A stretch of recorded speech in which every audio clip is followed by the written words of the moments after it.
মাঝে মাঝে এমন কিছু খাওয়ার ক্রেভিং হয় যেটা আমি জানি এটা আনহেলদি, কিন্তু তাও মনে হয় ইস, খুব ইচ্ছে করছে, খেতে হবে। তো আজকে তাই ঝটপট করে বানিয়ে ফেললাম মালাই টোস্ট আর সাথে দুধ চা। তো এটার জন্য প্রথমেই আমি এই কোয়ার্টার পাউরুটিগুলো কিনে নিয়েছি, এটাকে দুটো স্লাইস করে নিলাম। আর স্লাইস করে এইদিকে দুধটা গরম করে তার সাথে দিয়ে দিলাম একটু গুঁড়ো দুধ। ব্যাস, এই গুঁড়ো দুধটাই একে ঘন করে একদম মালাইয়ের মতো তৈরি করে দেবে।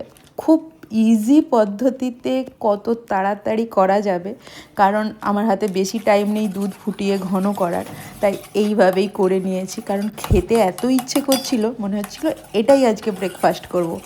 ব্যাস সেই মতো কাজ।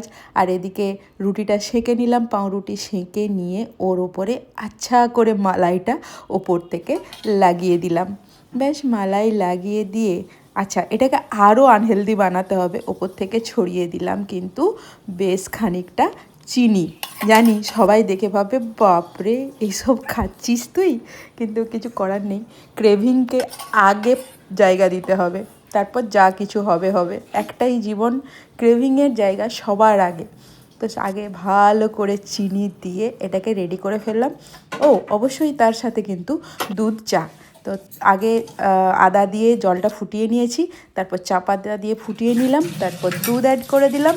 ব্যাস, দুধ চায়ে কিন্তু আমি আবার চিনি খাই না, তখন আবার আমি খুব হেলথ মেনটেন করি।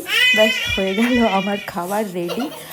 আর ভাই সাব, এটা যা খেতে, আমি এটার টেস্ট সিরিয়াসলি আমার ভীষণ ভালো লাগে, দারুণ হয়েছিল।